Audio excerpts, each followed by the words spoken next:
Om Namo Bhagavate Vasudevaya. Om Namo Bhagavate Vasudevaya. Om Namo Bhagavate Vasudevaya.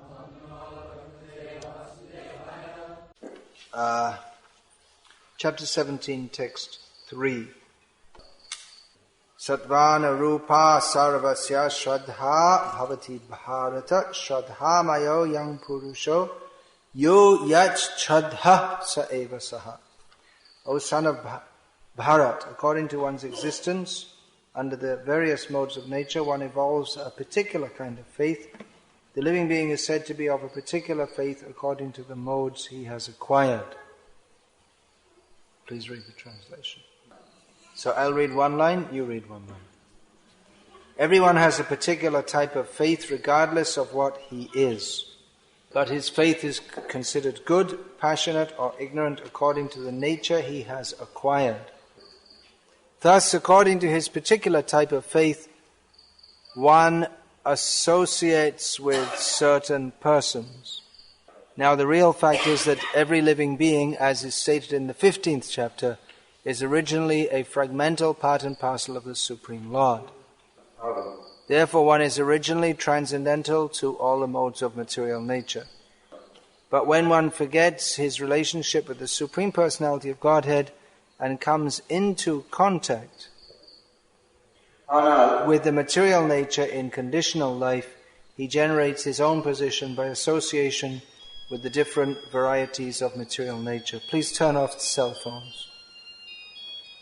The resultant artificial faith and existence are only material. Although one may be conducted by some impression or some conception of life, originally he is nirguna or transcendental. Therefore one has to become cleansed of the material contamination that he has acquired in order to regain his relationship with the Supreme Lord. That is the only path back without fear, Krishna consciousness. If one is situated in Krishna consciousness, then that path is guaranteed for his elevation to the perfectional stage. If one does not take to this path of self-realization, then he is surely to be conducted by the influence of the modes of nature.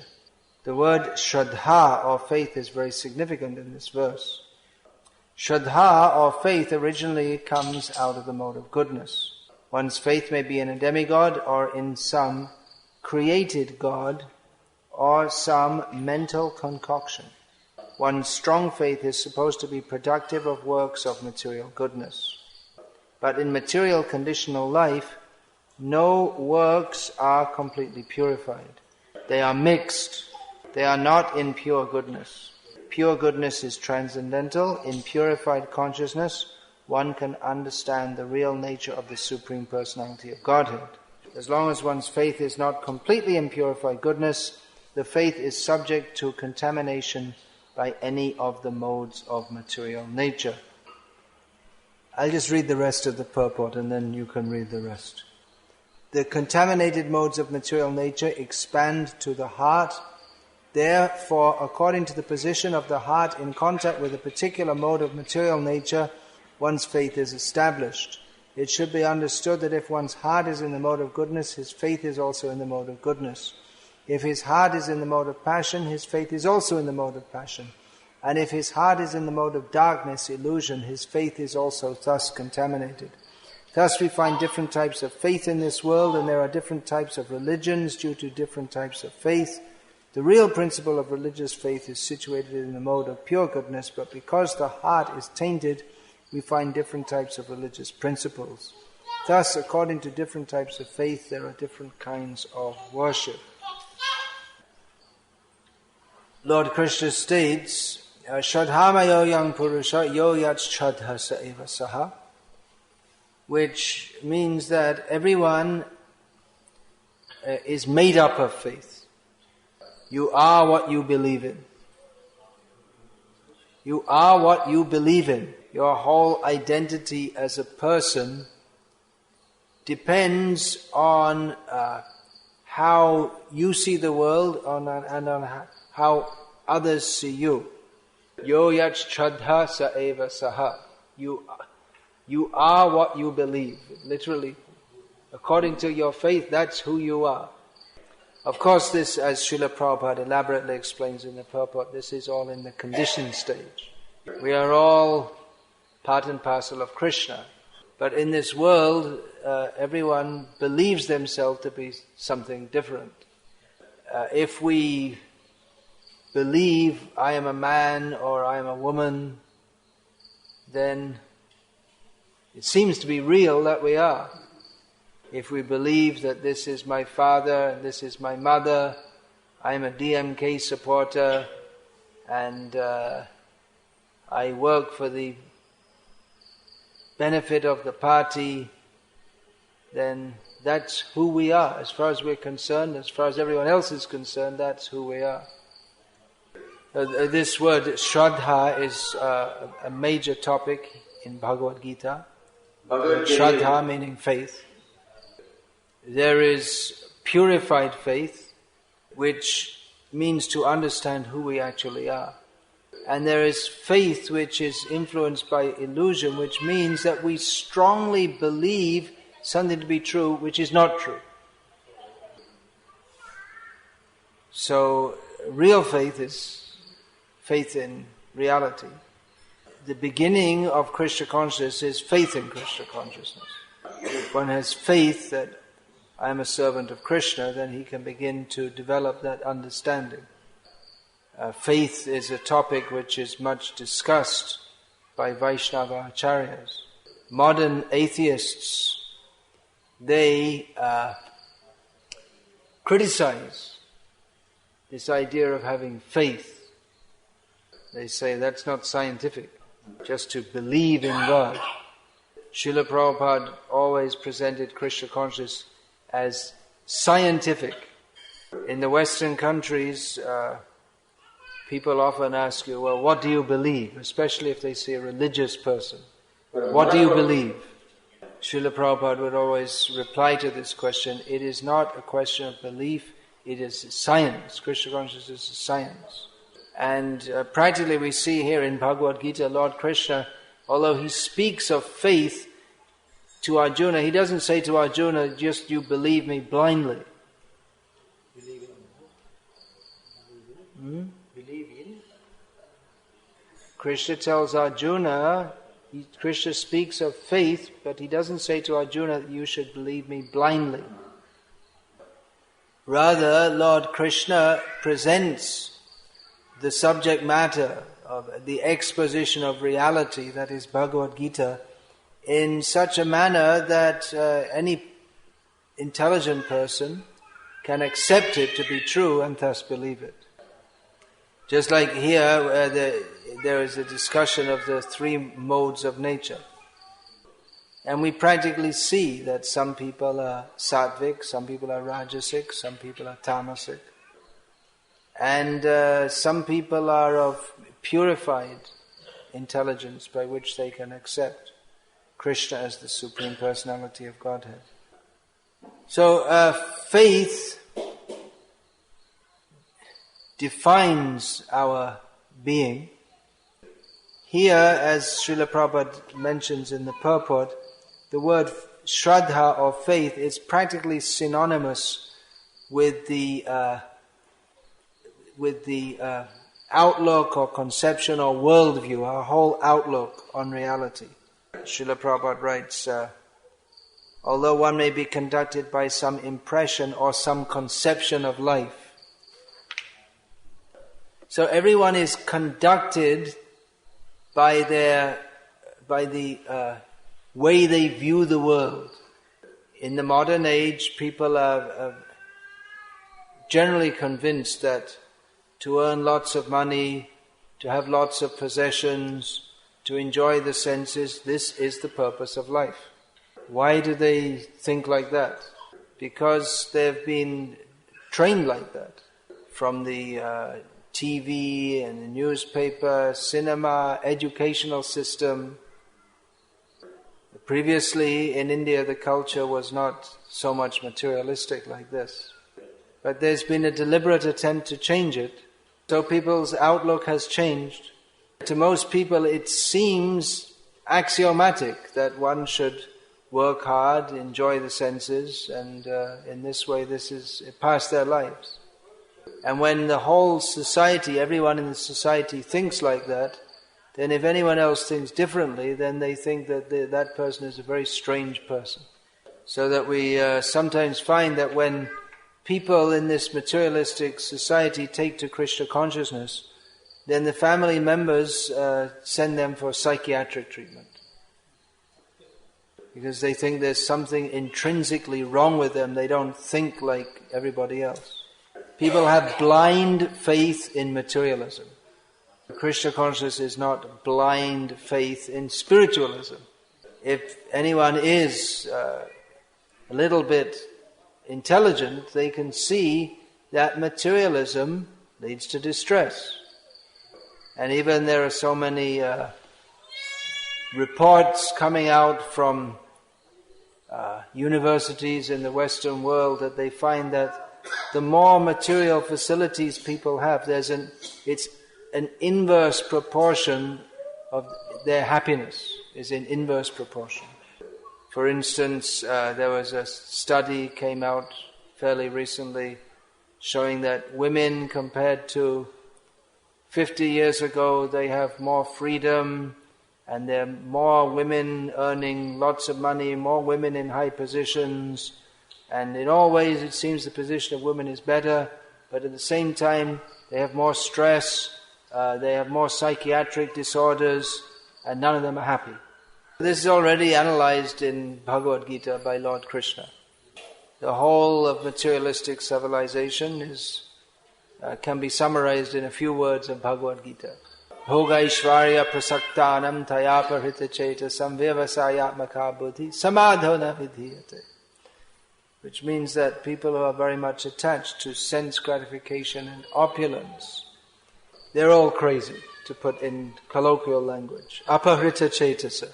It means their consciousness and their heart are separated. They can't fix their mind in anything. Yehi sangsparshaja bhoga dukha yonaya evate adyantavanta kauntaya nateshu ramate buddha. The happiness which arises from contact of the senses with the sense objects is not happiness at all. It's just beginning, middle and end a source of distress. Therefore an intelligent person doesn't take part in this. So this is not a matter of blind faith, it's a fact which is observable by any intelligent person that the attempt for material enjoyment is doomed. It will never happen. There's no such thing. Or rather, the attempt for happiness through material enjoyment. So this is Lord Krishna, by giving scientific knowledge of the nature of this material world, invites us to accept his understanding of spiritual reality that requires faith. By perverted faith, we believe that which is not true and which is not in our own self-interest. Ahankare matta hoya nitai pada pasharya asatyare satta karimani. Persons who are maddened by egoism, they forget Nityananda Prabhu, the Supreme Personality of Godhead. And thus they accept which is untrue to be true. But they're very adamant about it. They're very convinced. They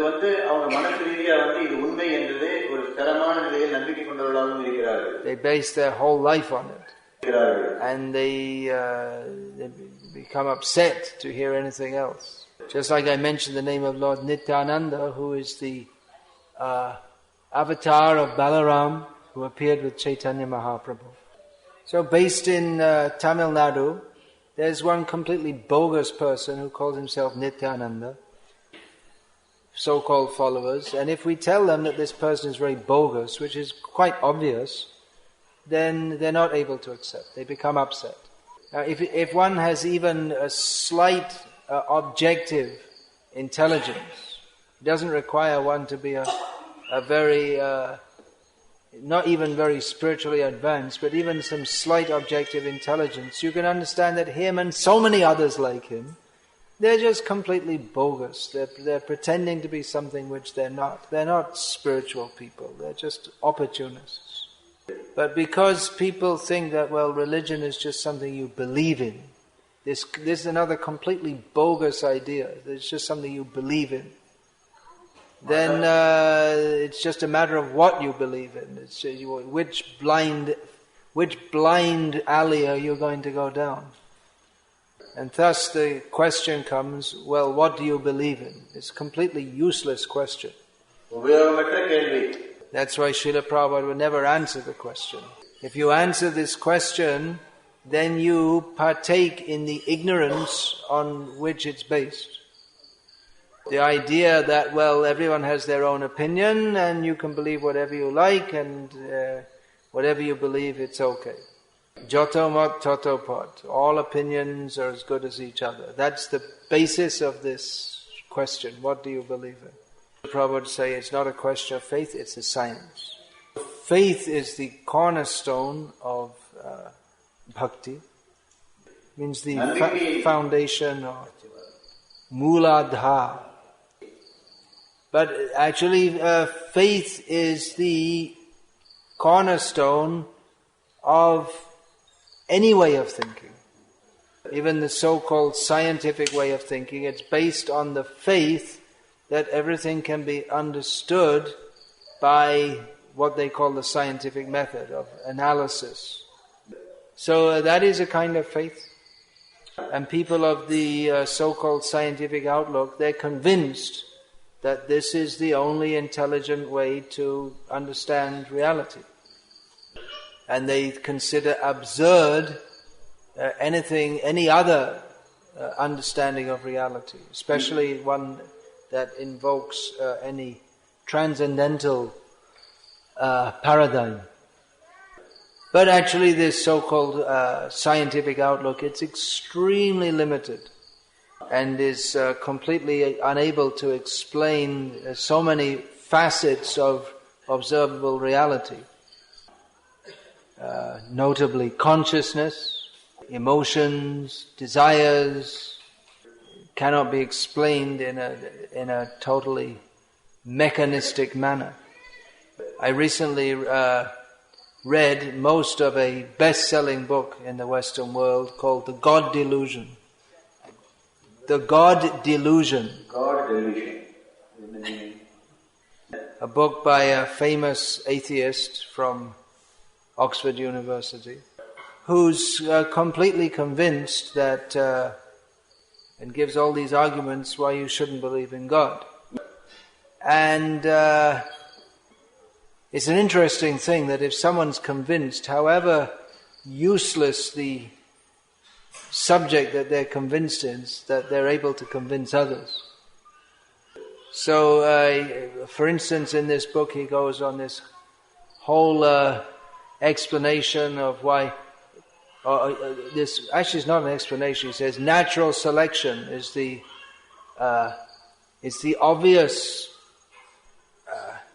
answer to why there's life and why we see life as it is today. He doesn't offer any scientific evidence why. You're just supposed to believe him because he's an Oxford professor of Darwinian evolution or whatever. He's a genetics or whatever. He doesn't address the question of why so many scientists in the modern age have rejected Darwinian evolutionary theory because they found it to be so useless in explaining the complexity of life. And although his main argument is against the absurdities of Christianity, not really, which is that it's tangential to it does not touch the actual fact of whether or not God exists. And his trump card, or his main point which he keeps on coming up with, is that, well, if you say that there is required God to create everything because everything's so complex, then that God would have to be so complex, and He would require someone more complex to create him, and so there's an infinite regress. So he says it doesn't explain it at all. This is his big argument. But that the transcendentalists say that there is an ultimate transcendental principle who is not dependent upon anyone else. Otherwise, if you try to examine logically, then you get infinite regress, which God requires. There's God, someone who created God, and then someone who created the creator of God, and someone who created the creator of the creator of God, and then even logically, it's infinite regress. So that there is an absolute principle or person is actually much more logical. And I was saying much of observable reality is simply considered, it's just not touched by science. They just wipe it out, throw it out, because they can't deal with it. Just like, for instance, throughout all of known human history, in all societies, there's been discussion of ghosts. We're not supposed to talk about them in the evening, but we shall do so briefly. So the fact that it's pan-cultural, transcultural, it's all societies. Even maybe about 20 or 30 years ago, there was this Delta Airlines flight which crashed, and then, you know about that? And then when they resumed the service with other planes, but the captain of that ship would keep on coming in the plane and speaking on the mic, and they'd see him sitting there, just, the ghost of the captain of the... And the Delta Airlines stopped flying that flight because none of their crew would go on it. So this whole phenomena, which is it's been a major or a consistent feature of human culture and up to the present day, but is not explainable in what they call scientific terms. Dawkins, the author of this book, has an explanation for it. When he was a young boy, he was lying down at night and he saw what he thought was a ghost. But he was bold enough to get up and look, and he saw that it was a reflection of light on the curtains, which he imagined to be a ghost. And that's the explanation of all the ghost phenomena in the world since day zero, up to the present time. That's it. It's just an illusion, that's all. Because he thought he saw a ghost and it wasn't, and that's it, folks. That is the scientific rebuttal of the whole phenomena of ghosts. Not very scientific. The fact that sober people have, by using the scientific method, have investigated the phenomena of reincarnation and found it to be an irrefutable fact, that Dr. Ian Stevenson, who died recently, came up with hundreds of cases which couldn't be explained by any other means than reincarnation. They just totally ignore it. This is not scientific. Then why do people believe in God? We see that it goes on. People continue to believe in God. Why is that? Well, according to Dawkins, there's one possible reason, his scientific speculation, is that there's something wrong in the genes. Some warp in the genes that's been passed down. Some quirk of natural selection.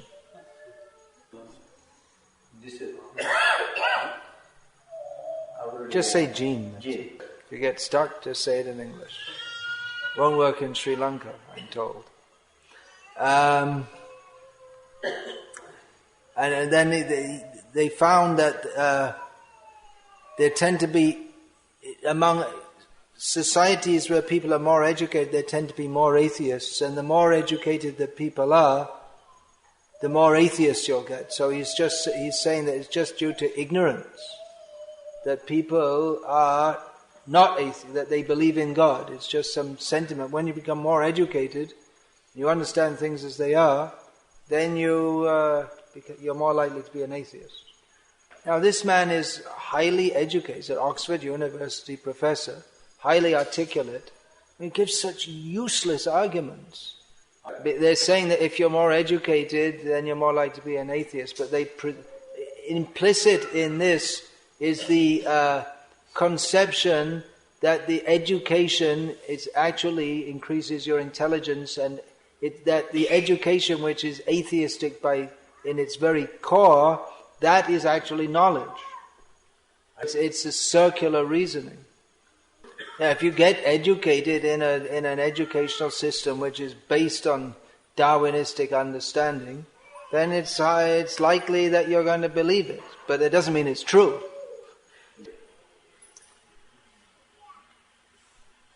So that's just an example of how people, they can be intelligent in some ways, but at the same time convinced. Their faith is very strong, but it's not.